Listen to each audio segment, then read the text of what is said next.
Salve a tutti, benvenuti nel primo appuntamento con Punto Azzurro, direttamente dalla Torre Pegaso del Centro Nazionale di Napoli. Faremo il punto, è proprio il caso di dirlo, su quella che è la stagione degli azzurri, una stagione che sino a questo momento sta scaldando i cuori dei tantissimi supporter partenopei. Parleremo di quello che succede dentro o fuori dal campo, della tattica, della dedizione, della passione. Lo faremo con il nostro faro illuminante, l'accademico tifoso che ho l'immenso piacere di potervi presentare, il rettore emerito dell'Università Federico II di Napoli, il professor Guido Trombetti. Salve professore, grazie per essere qui. Grazie a voi di avermi invitato, è un vero piacere partecipare a un tipo di trasmissione così innovativa per certi aspetti.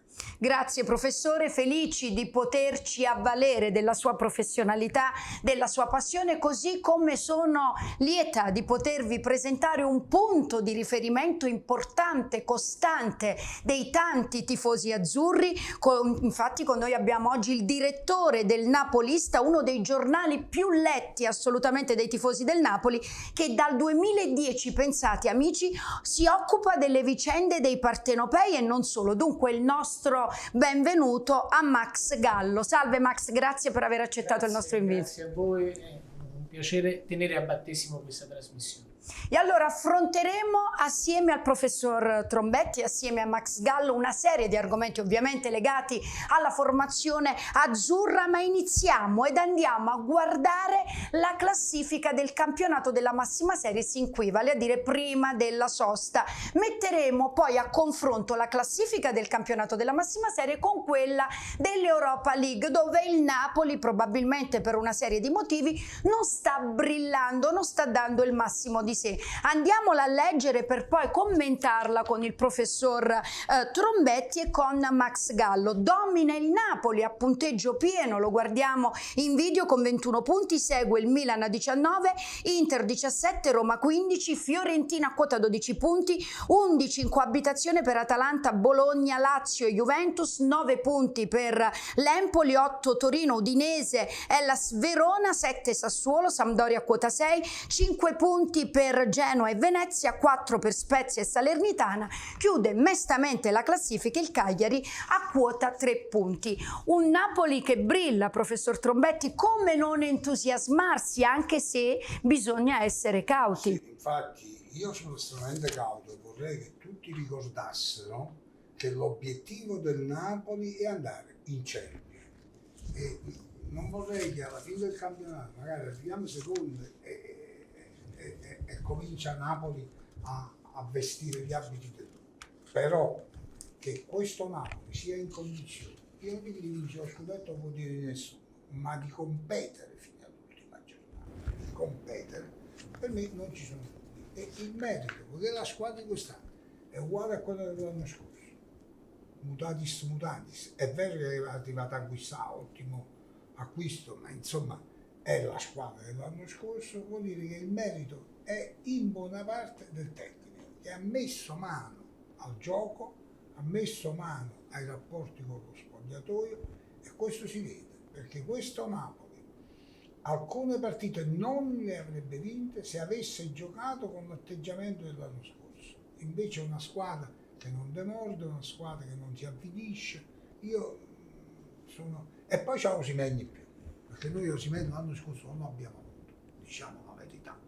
E Osimhen è un'ira di Dio. Chiariamo, questo è il Napoli di Osimhen, non è più il Napoli di Insigne, questo è il Napoli di Osimhen. Gioca su Osimhen, è tarato su Osimhen, e Osimhen ha dato un contributo straordinario. Osimhen ha dato un contributo straordinario. Probabilmente non è stato così con lo Spartak Mosca nell'ambito dell'Europa League. Max, ma ci arriveremo tra pochissimo. È sicuramente un giocatore che fa la differenza, come diceva il professor Trombetti, un giocatore importante anche in proiezione futura per la formazione azzurra. Però io tornerei alla prima affermazione fatta dal professore, la figura di Spalletti. La figura di Spalletti che sembra aver cancellato anche i malumori che venivano fuori dalla precedente gestione, vale a dire quella di Gattuso. Le 7 vittorie consecutive, Max, class del Napoli all'inizio del campionato hanno un solo precedente, stagione 2017-2018, quella dei 91 punti conquistati con Maurizio Sarri. Sembra che Spalletti abbia l'energia giusta per poter traghettare il Napoli verso traguardi importanti?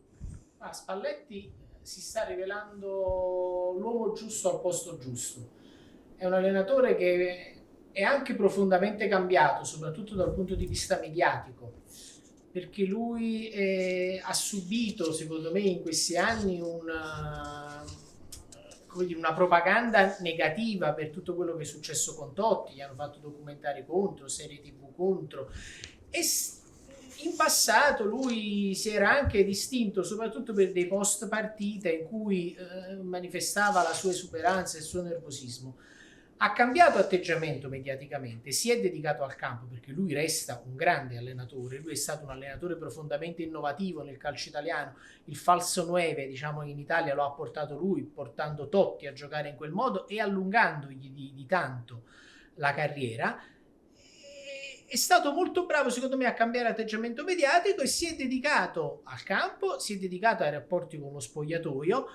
E questo è un Napoli che, come diceva il professore, è cambiato totalmente, è cambiato radicalmente, soprattutto nella testa, perché ha vinto delle partite che l'anno scorso, ma non solo l'anno scorso, non avrebbe vinto, perché questa è una squadra che da anni è molto forte, ma che mostra dei limiti mentali che quest'anno finora non ha mostrato. Ecco, limiti mentali, perché nel giocatore sicuramente incide la professionalità, la dedizione, l'amore per la maglia, ma anche la serenità ha una valenza non indifferente. Andiamo a guardare insieme, vorrei commentarla sia con il professor Trombetti che con Max Galli, la classifica relativa all'Europa League, quello che dunque succede in Europa League. Partirei proprio da Max Gallo, perché ovviamente Max a noi interessa il girone C. A quota, l'andiamo a guardare insieme, a quota 6 punti c'è il Legia Varsavia, e parleremo anche della prossima gara che il Napoli affronterà con il Legia Varsavia. Lo Spartak Mosca a quota 3 punti, Napoli terzo con 1 punto, Manchester City a quota 1 punto. Come mai, Max Gallo, inizierei da te, il Napoli brilla in campionato, ha subito solo 3 reti sin qui nell'ambito del campionato appunto della massima serie, 3 reti li ha prese in una sola serata contro lo Spartak Mosca. Cosa non sta funzionando? Cosa non è andato per il verso giusto?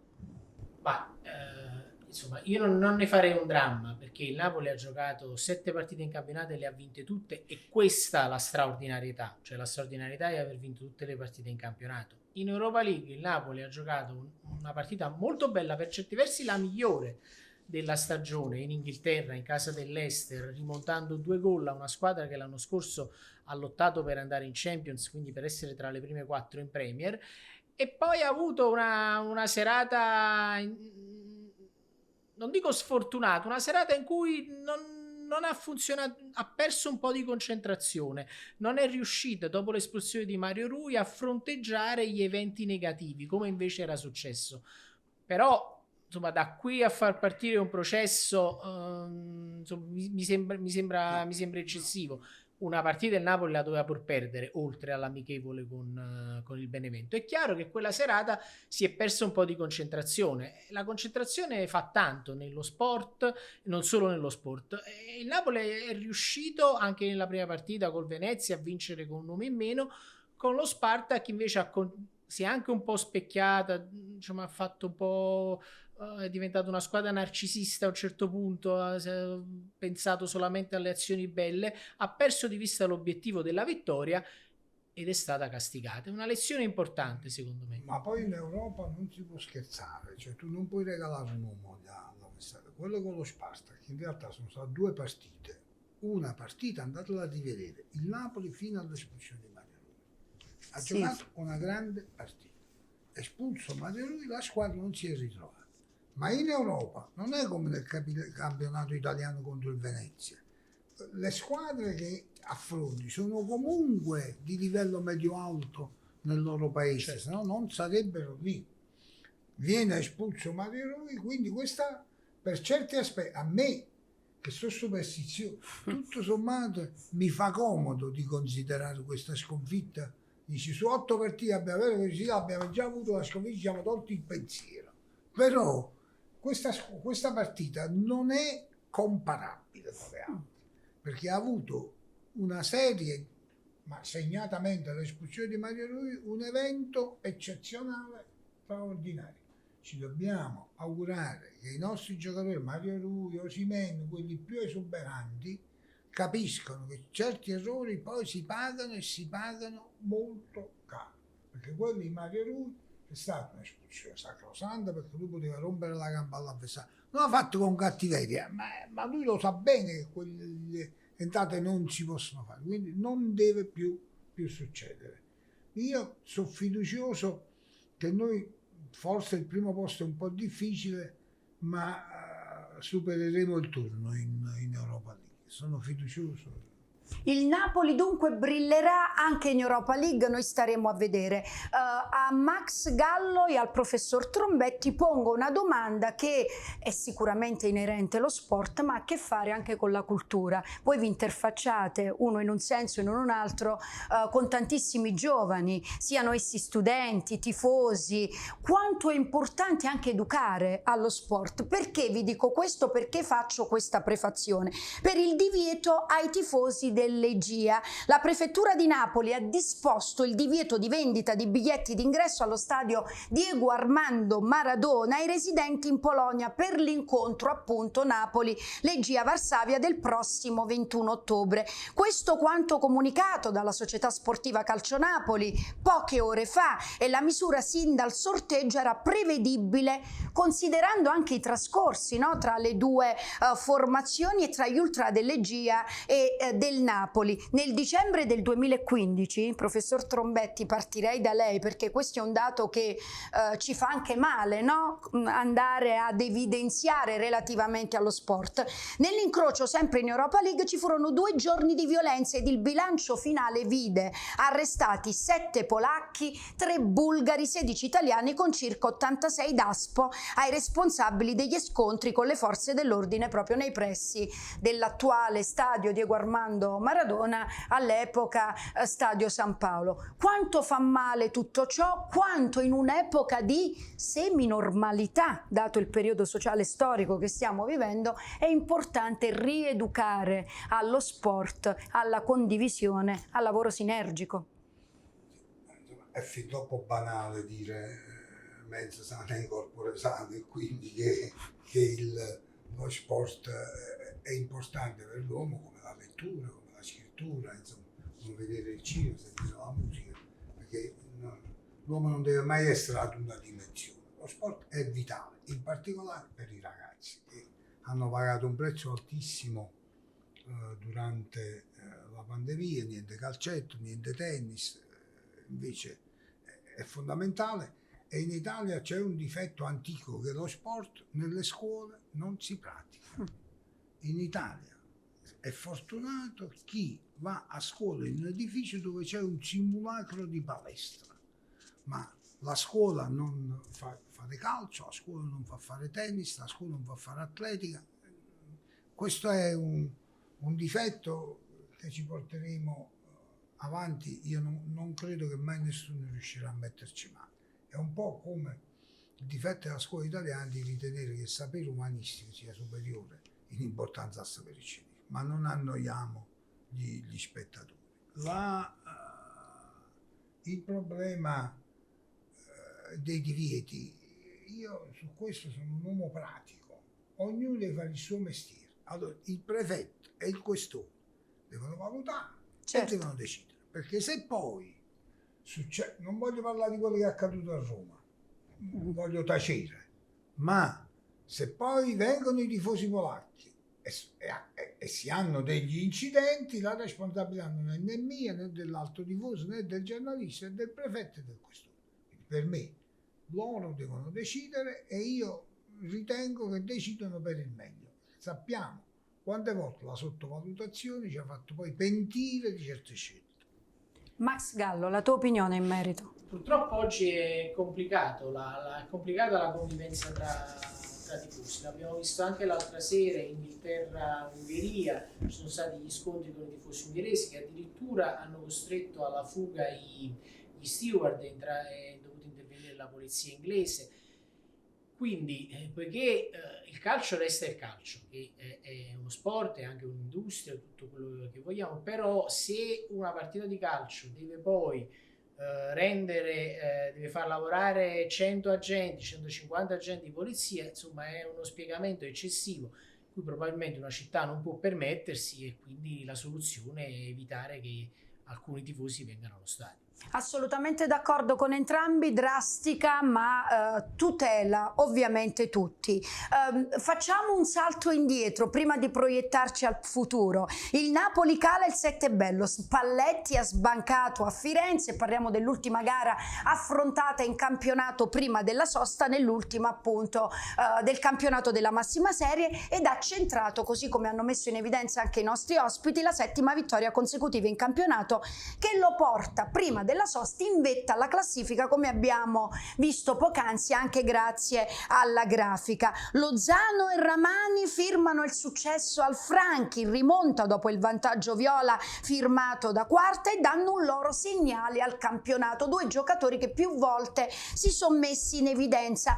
Quanto questi due azzurri potranno essere importanti per la formazione azzurra, vista anche in proiezione futura? Professor Trombetti. Certamente Rachmani e Lozano sono giocatori importanti, ma credo che la vera novità che Spalletti ha colto, e ritengo non tutti gli allenatori abbiano colto, è che ormai si gioca in 16.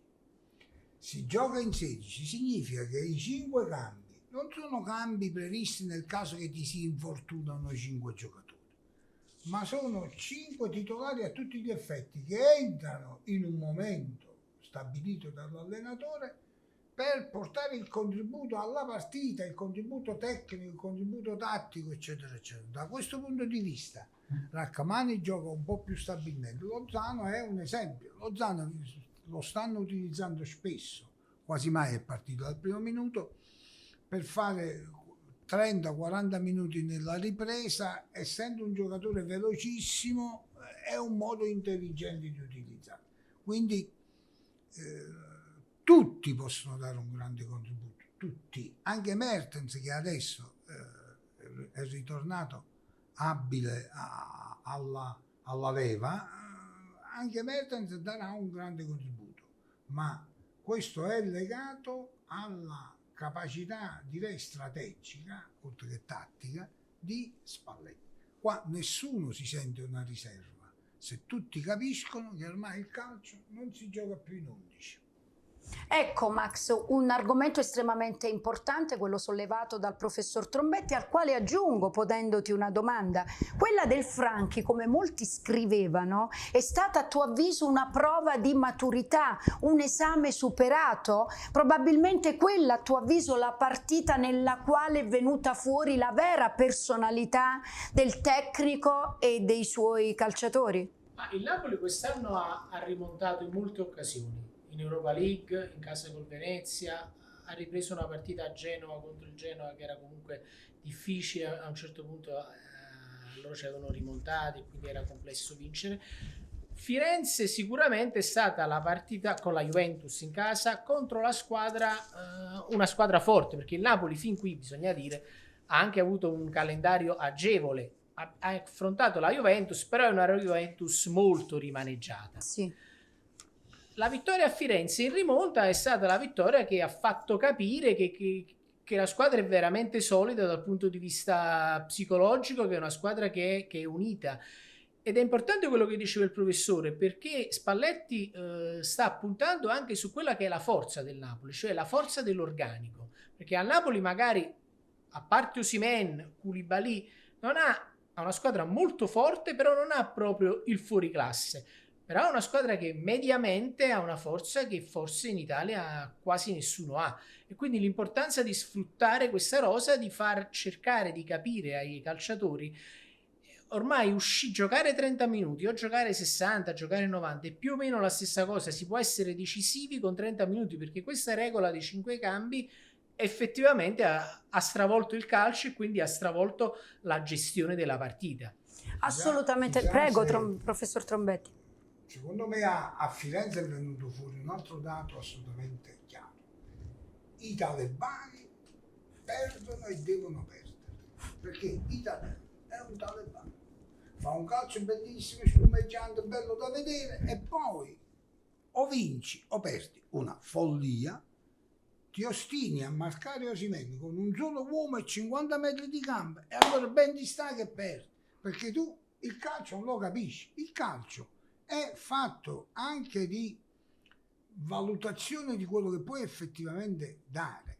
Anche un bambino sa che se tu lasci Osimhen, io dico, e qualunque difensore al mondo, con 50 metri di gambe, Osimhen in 50 metri da 10 metri. Ma Lui tra si è l'altro suicidato. sì, come fece l'anno scorso da allenatore dello Spezia, presi gli stessi gol da Osimhen e l'ha preso anche a Firenze. Per nostra fortuna l'ho preso anche a Certo, Firenze. cioè, verissimo. Ebbene, argomenti di grande interesse, argomenti che ci hanno accompagnato facendo un salto indietro. Sembra che sulla linea del tempo stiamo vivendo le fasi salienti del Napoli, a partire dal ritiro che io, Max, partirei da te. Ho vissuto molto intensamente, soprattutto in quel di Castel di Sangro, no? Seguendo anche un po' il modus operandi di Spalletti, l'approccio ai calciatori. Allora vi domando, quanto dal punto di vista umano, ovvio che con i se e con i ma non si fa la storia, ma è importante anche l'approccio al giocatore, l'approccio umano oltre a quello professionale.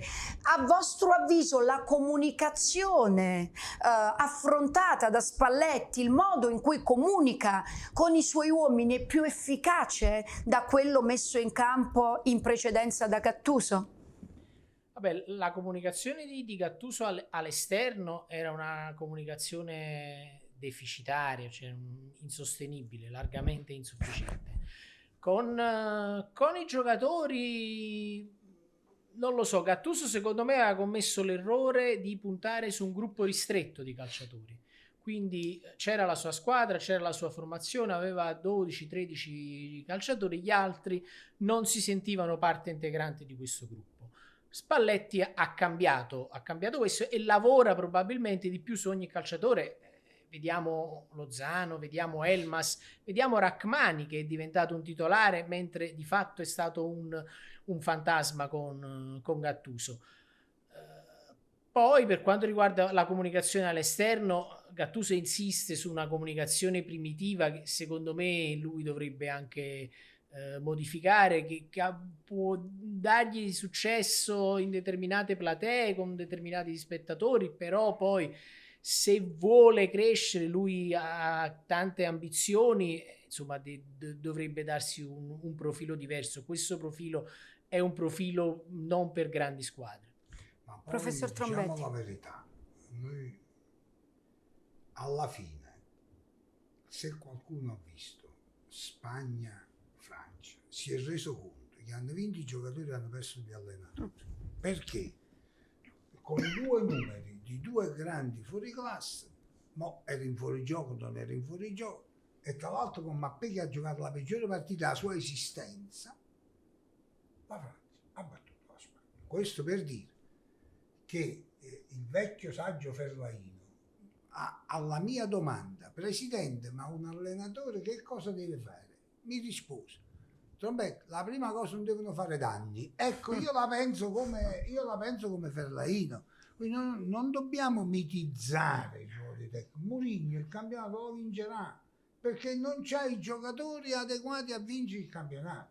Spalletti, Gattuso, quando è venuto a Napoli, che cosa ha fatto? È venuto sulla cacciata di Ancelotti e lui si è consegnato mani e piedi al gruppo di 3, 4, 5 caporioni, scusate se parlo in questi termini, che avevano in mano lo spogliatoio. E con questi qui è andato avanti avendo i risultati eccelsi che sono sotto gli occhi di tutti. Spalletti, che è arrivato vergine, non per la cacciata di un allenatore durante il campionato, ha stabilito in un certo senso un piano di parità. Lui si è sbilanciato solo su Koulibaly, Sì. che ha detto è un comandante, se ne va mi incateno, eccetera, eccetera. Probabilmente c'ha ragione, perché è anche la personalità, diciamo, più dominante che c'è in questa squadra. E Spalletti ha parlato alla squadra. Oggi non c'è un giocatore che si senta una riserva frustrata nel Napoli, perché giocano tutti. Giusta dignità a tutti i calciatori. Un altro punto è venuto fuori ulteriormente nell'ambito di questo spazio, punto azzurro, saliente per poter andare avanti nel migliore dei modi. Max Gallo, chi più di te può fare la felicità dei tanti tifosi che ci stanno seguendo e che già dall'estate ci domandavano rispetto a Insigne. Insigne ha rappresentato il calciatore, come dire, più quotato da questo punto di vista, nel senso che tantissimi sono stati quesiti posti su di lui. Quando un giocatore arriva in scadenza e poi un giocatore del calibro di Lorenzo Insigne, è normale che i giocatori che lo vivono come capitano e anche come leader del gruppo si chiedano quale sia il destino, il futuro di un calciatore importante che si è messo in evidenza anche nell'ambito del campionato europeo. Si creano delle fazioni, no Max? Credo che tu l'hai vissuto più volte, Insigne sì, Insigne no, fa bene De Laurentiis a rinnovare oppure no, cosa che sta avvenendo, ma ti chiedo se sei d'accordo, anche tra Meret ed Ospina, perché si sono creati un po' due fazioni, quelli che preferiscono il colombiano, e a mio avviso ci sta, e quelli che preferiscono l'italiano. Nelle intenzioni estive l'ex udinese era stato individuato come il titolare dal nuovo corso Spalletti, anche per valorizzare un po', no Max, l'importante investimento fatto dal club. Il calcio è dinamico, cambia continuamente, accadono cose che sfuggono al controllo dei più e al controllo di un ragionamento come dire fermo, statico. L'infortunio di Meretti, il grande impatto di Ospina nelle gare senza Alex hanno probabilmente invertito la rotta, ma ti chiedo, nel calcio come probabilmente in tutti i settori della vita è giusto che sia così? No, certamente nel calcio decide il campo, è il verdetto del campo poi a stabilire la gerarchia. Il Napoli sono 3 anni che vive questo diarcato, perché entrambi furono presi da Ancelotti. Ancelotti prese Ospina perché Ospina doveva gestire Meret, che comunque era un giovane molto forte ma che aveva scarsa esperienza in Serie A. Poi ebbe un infortunio il primo anno, il secondo anno partì molto bene Meret, tant'è vero che nella parte di campionato giocata da Ancelotti fu praticamente il migliore Meret. L'arrivo di Gattuso stroncò le gambe in maniera anche inaspettata a Meret e quello probabilmente ha condizionato, secondo me troppo, il portiere, perché Meret è un portiere forte, però bisogna essere forti non solo in campo ma anche dimostrare di saper fronteggiare le contrarietà. Oggi francamente è difficile, io sono del partito pro Meret, però devo riconoscere che Ospina è un portiere che quasi sempre si è fatto trovare pronto. Adesso certamente Meret avrà di nuovo la sua chance di giocare titolare, dopodiché però anche Meret secondo me deve fare un salto di qualità che finora non ha fatto. Ma io penso che io pure ero un merettiano, se ha senso dire una cosa del genere. Intanto Ospina è un signor portiere, per la personalità che mette in campo e che parla. Meret non parla, Ospina comanda. Il portiere è l'unico giocatore che vede tutto il campo. Se non parla, se non utilizza questa visuale, primo. Secondo, Meret è un giocatore fragile. Andate a rivedere l'infortunio ultimo. Se su quella palla esce Donnarumma o esce Sirigu, il giocatore avversario va all'ospedale. Invece con Meret ci va Meret all'ospedale, perché lui Meret ha una fragilità intrinseca. E poi Max, io che ero un grande fan di questo giocatore, mi sono posto un problema. Meret vale Zielinski, eterne promesse. Piccole realtà. Io mi sono affezionato a questo slogan. Sono giocatori che a Napoli sembrava dovessero spaccare il mondo, sì, e diventare delle grandi star internazionali. Invece sia Meret, per un motivo o per l'altro, che Zielinski hanno alla fine dei conti reso molto molto poco. Tu che ne pensi? Allora, Meret ha subito troppo l'arrivo di Gattuso, perché effettivamente lui non meritava, secondo me, in quel momento la panchina, essendo stato uno dei protagonisti di quell'inizio di stagione infelice. Ha avuto meno occasioni di Zelensky. Per Zelensky, secondo me, è più si può essere Più radicale. è più radicato il concetto, perché Zelensky ha avuto più opportunità. È un ottimo giocatore, però non sarà mai un grande campione. Ha grandi giocate, però ha grandi giocate estemporanee. Meret non lo sappiamo ancora, però insomma la personalità si vede. Donnarumma è un portiere anche di personalità, un portiere che va a giocare nel Paris Saint-Germain, un portiere che rompe con la tifoseria del Milan, rompe col Milan perché fa uno scatto di carriera, perché va a giocare dove lo pagano di più e dove ci sono molti più fuori classe. C'è Neymar, c'è Messi, c'è Mbappé. Come dire, è il contrario del bamboccione italiano, Certo. che sta sempre con i genitori. La differenza la fa anche questo, secondo me, non solo quello che tu mostri in campo. Quindi al momento, insomma, mentre 2 o 3 anni fa Donnarumma e Meret potevamo dire che erano quasi sullo stesso livello, adesso non possiamo dire. C'è un abisso, Donnarumma c'è un abisso, c'è una Assolutamente differenza sì. importante. Assolutamente d'accordo con voi. Ritornando alla prossima gara, quella che si disputerà il prossimo 17 ottobre contro il Torino, con Ospina che tornerà solo venerdì dagli impegni con la nazionale. Tra i pali dovrebbe esserci, come diceva proprio il nostro Max Gallo prima, rivedersi dal primo minuto Meret. Quindi staremo a vedere che cosa avverrà, ne parleremo nel corso delle nostre rubriche qui a Punto Zero.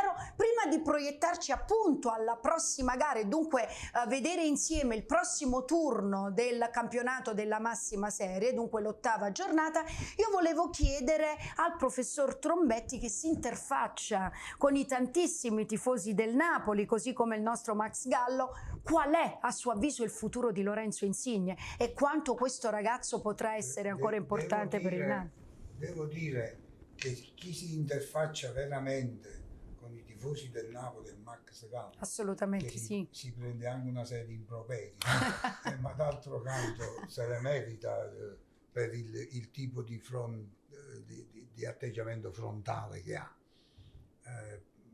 Io voglio invitare tutti, apro un piccolo spot pubblicità, leggete il Napolitano. Meraviglioso, vero? Perché è l'unica vera grande novità giornalistica del mondo sportivo italiano. Chiuso questo, Insigne. Io non ne posso più, perché primo, al Milan, il Milan si trova con Chiellini in scadenza di contratto. Non sento drammi, eppure è un giocatore top, di livello top. A Firenze Comisso ha detto io non lo vendo, ma Vlahovic non vuole rinnovare. C'è questo problema dei rinnovi. Certo, sì. Perché a Napoli sia diventato un tormentone, io francamente non riesco a capire. E dico, le squadre restano, i giocatori passano, Insigne non trova l'accordo, io mi auguro che lo trovi, che resti, perché è un ottimo giocatore, ma non è un fuoriclasse, è un ottimo giocatore. Quindi se resta, gli ottimi giocatori ci fanno comodo. Però, se Insigne vuole la luna, io mi auguro che il presidente non gliela dia, perché il presidente ha dichiarato urbi e torbi che lui deve tagliare gli ingaggi, altrimenti la società, l'ha detto lui in conferenza stampa, va al fallimento. E vuoi che io debba rischiare di vedere una società in rovina per Lorenzo Insigne? Ma vada dove vuole Lorenzo Insigne. Non mi venite però a raccontare il Mandolini, il Vesuvio, la tristezza del povero Insigne. Insigne, giustamente, andrà dove lo pagano di più, non dove lo porta il cuore, dove lo porta il portafoglio. E noi queste cose dobbiamo dire. E va dove lo porta il portafoglio, come farebbe probabilmente chiunque di noi. Io non è per questo che lo condanno. Però c'è un tema su cui poi dopo torniamo, perché ora voglio sentire Max Insigne, che è il calcio mondiale, quindi anche italiano, ha un cancro, che è il pulviscolo dell'intermediazione, dove si nascondono figure discutibili, dove si nascondono i paradisi fiscali e dove questi signori guadagnano più dei calciatori senza rischio e senza responsabilità. È una follia. Io aggiungo, Max, e ti chiedo, analisi pressoché perfetta dal mio punto di vista, quella del professor Trombetti, che anche il calcio si è impoverito a seguito della situazione sociale, storica, legata al mondo della sanità che tutti abbiamo vissuto, quindi probabilmente certe scelte sono in qualche modo condizionate. Allora, nel calcio si sono tutti impoveriti per il Covid, tranne i calciatori. Cioè coloro i quali non hanno mai pagato l'emergenza Covid sono stati i calciatori. Per quanto riguarda Insigne, allora io amo le rotture. Insomma, amo le rotture. Mentre De Laurentiis è un uomo a suo modo romantico, che è contrario a ogni tipo di rottura, secondo me dopo tanto tempo ci si può separare serenamente, anche perché Insigne ha dato quello che ha dato al Napoli, ha dato tanto, il Napoli ha dato tanto a Insigne. Insigne è un ottimo calciatore, non è il calciatore attorno a cui tu puoi costruire una squadra con ambizioni di vittoria. È una delle tante ciliegine. Nel Napoli di Sarri non era il calciatore fondamentale Insigne. C'era Jorginho, c'era Hamsik, c'era Mertens, adesso qualcun altro, c'era Koulibaly, insomma non era il giocatore fondamentale. È stato, questo secondo me non è un caso, un giocatore molto importante con Gattuso, però noi con Gattuso abbiamo fatto un settimo e un quinto posto. Certo. Cioè oggi è vero, ha ragione il professor Trombetti quando dice che il nostro uomo di punta è Osimhen. Adesso io non è che voglio che Insigne se ne vada, però le storie, i rapporti possono terminare. Insigne secondo me fa bene a testarsi in un'altra piazza e il Napoli fa bene anche a voltare pagina. Ecco. Se ne è andato Messi da Barcellona, se ne può andare chiunque da qualunque città. E Insigne ci faccia vedere chi è andando a giocare al Paris Saint-Germain, se si può piglia, perché va, fa la panchina tutta la vita, ma all'Inter o dove sia. Se poi viene a prendermi i consigli, la smette di esagerare, ma non lui, chi lo governa, la smette di esagerare, e allora ben venga che resta a Napoli, senza essere però un uomo intorno a cui si costruisce la squadra. Non è cosa. Non è il tipo di giocatore con quale si può fare. E secondo me, aggiungo che l'operazione Spalletti con Koulibaly è stata un'operazione intelligente anche per questo, perché ha capito che Insigne non regge troppe responsabilità, non regge troppe tensioni, quindi lui è il capitano, ma di fatto Spalletti ha eletto Koulibaly leader e ha fatto bene perché lo ha un po' alleggerito Insigne, se no Insigne a un certo punto arriva al punto di rottura, è sempre stato così. Un carico eccessivo. Perfetto, disamine perfette le vostre, che faranno sicuramente la felicità degli amici che seguono con affetto Punto Azzurro. E allora sulle battute finali, perché non abbiamo ancora molti minuti a nostra disposizione, io passerei al prossimo futuro. Ne abbiamo già parlato a proposito dell'Europa League e della prossima avversaria che il Napoli affronterà nell'ambito appunto dell'Europa League. Andiamo a vedere cosa avverrà invece nell'ambito dell'ottava giornata del campionato della massima serie. Ottava giornata che avrà inizio sabato 16 ottobre, quando alle 15 scenderanno in campo Spezia Salernitana, alle 18 Lazio Inter, alle 20:45 Milan Verona. Domenica 17 ottobre invece alle 12:30 si affronteranno Cagliari Sampdoria, alle 15 Empoli Atalanta, sempre alle 15 Genoa Sassuolo, Udinese Bologna.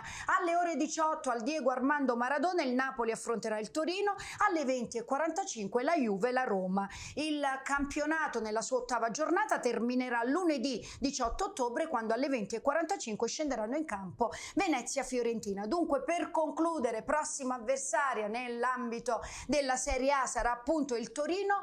Comincerei dal professor Trombetti, pongo la stessa domanda poi a Max Gallo: quale difficoltà potrà riscontrare il Napoli contro questa formazione? Allora, chi mi conosce sa io cosa penso. Secondo me la vita è regolata dal caso, figuratevi il calcio.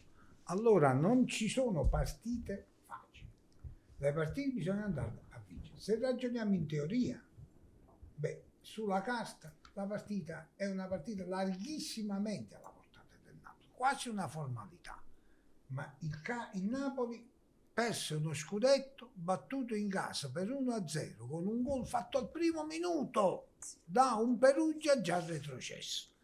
E questo è il fascino del calcio. Chiunque in una partita secca, non in un campionato, ma in una partita secca, chiunque può battere chiunque. Quindi io dico sempre grande umiltà e grande presenza di spirito. Col Torino siamo favoriti, super favoriti, ultra favoriti, ma dobbiamo andare in campo, dobbiamo fare i gol e non ne dobbiamo pigliare.